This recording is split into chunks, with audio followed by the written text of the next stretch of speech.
Hi and welcome back to Garden Ninja.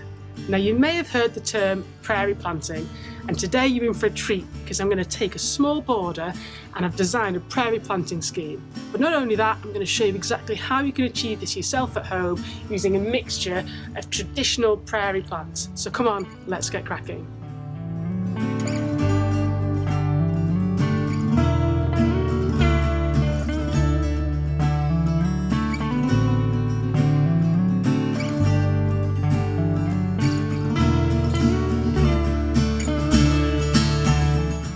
So this is the bed behind me that I'm going to be planting up today in a prairie fashion.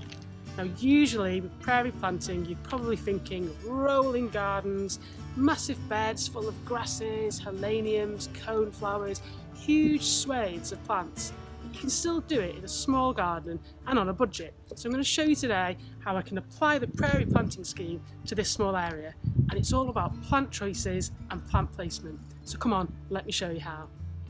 So planting up a garden can become expensive quickly, especially if you go a bit mad in the garden centre buying loads of plants. Now what I've done is gone to the local nursery and looked at this sale rail where all the plants are discounted. And that's usually because either they're a bit past their best or they've finished flowering. That doesn't bother me. So I've got all these plants like the Achillea and the coneflowers behind me at a knockdown rate. And yes, some of them have gone past their best, but I'm going to prune them up, neaten them and get them in. It saved me a fortune, and then next year I'll have an incredible show of flowers. So before I start to lay out the prairie planting scheme, I want some height and drama. So I've got two carpinus trees that are going to be going in, hornbeams, into these two tree pits that I've dug here. And they'll give me the drama and the height that I need.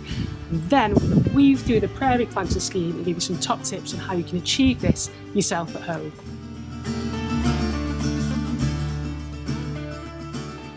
And as if by magic, the two trees are now in, and they didn't take me about 2 to 3 hours to dig the holes and get them in.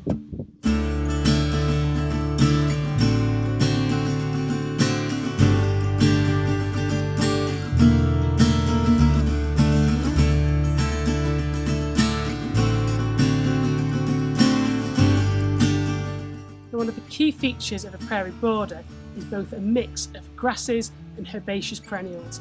And the way that you space them is key, and that's what defines a prairie border. It's about groups, blocks and drifts of plants all together for high impact. And that's usually why you do it on a big scale to get bulk mass effect. But in a small bed like this, I've probably got between 8 to 12 different species and some grasses. But again, I'm going to block group them together with the taller plants at the back, the shorter towards the front to get me that prairie feel in a smaller border. So I'm going to carry on laying them out, and then I'll give you some other tips on how to arrange your colours. And here's another good example. We've got the two different cultivars of Achillea here. We have a terracotta, which has a silver foliage, and then a different cultivar called Wall the Funk at the back. Both still orange, but slightly different, which then blends and draws over towards the helenium here. So it's all about mass effect of that colour. So you can see here how I'm using the orange heleniums throughout the border to link the colours together.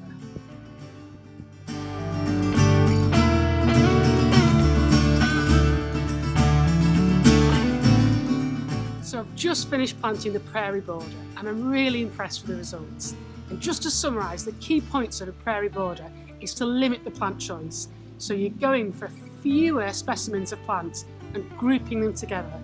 I've linked the colours through by using the orange and the white echinacea, and you've got these pops throughout the border of big blocks. I've then used different groups of grasses to soften that to give that illusion of the wild prairie border.